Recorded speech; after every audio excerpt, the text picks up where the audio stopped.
This week we are taking a look at another 5 Steam demos that are worth a wishlist. From a chill seating arrangement puzzle game to a cozy farming game with a programming twist. As always, make sure to wishlist any of the games that catch your eye, and I'll leave a link to each of the games featured down below if you want to check them out yourselves. Now first off, we have Is This Seat Taken? A logic puzzle game where you need to seat the various characters depending on their individual wants and aversions. This can range from wanting to sit next to a specific character, being by a window, avoiding someone playing music, and many more. The art style is very charming, featuring a limited colour palette, and was an enjoyable playthrough. This game will be fully playable on Steam Deck, and seems like the perfect game to play in those short free moments of boredom to play a level.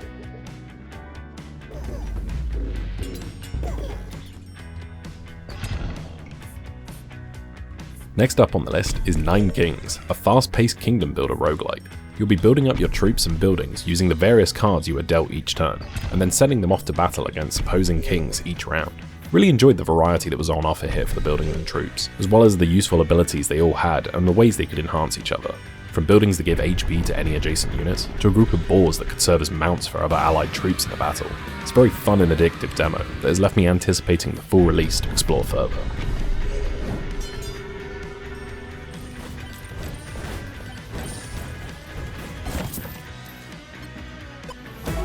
Sticking with another roguelike, we have Megabonk. This was one of the few survivor style games I played this week, and was the best feeling out of the bunch. It has a good range of weapons and upgrades, alongside a few characters shown off in the demo. I personally enjoyed how you first need to unlock and buy the other items in the game first, through its meta progression, before you can get them in runs. It gives a good incentive to try out different playstyles that you might not otherwise do to unlock more options for yourself. The shrines and chests littered around the levels are a nice addition that push you to move about the level, instead of staying in one spot for the whole run. Looks like a solid entry in the genre, and one you should keep an eye on if you enjoy similar games.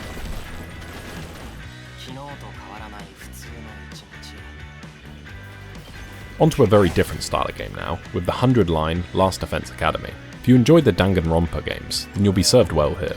Really liking the art style and character design shown off so far, and the suspenseful story setup has got me wanting to see where they go with this. Alongside that, you have some nice tactical combat, with some interesting decision making to be done with how you spend your AP during the turns, to achieve the goal of the battle. Good one to keep on your list if you enjoy visual novel games, but want a bit of combat alongside that.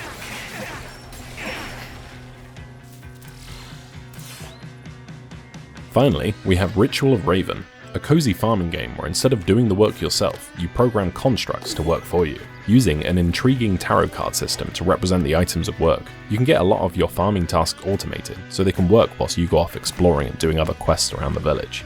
A nice chill vibe from this one, with some cute characters being set up and a nice twist on the usual farming mechanics. I'm looking forward to this one. And there we have it. That was 5 more Steam demos I've played that I think you should consider trying out. I'll leave a link to all the games I mentioned in the description, alongside a link to my Steam Curator page that has all the demos I've featured on this channel so far. Remember as always to wishlist any games you like the look of, as this will always help out the developers. And subscribe if you want to see more game recommendations or reviews. I have a few reviews in the pipeline that I'm looking to get out in the coming weeks, those being Dungeons of Hinterberg and Wonderstop, so stay tuned for those.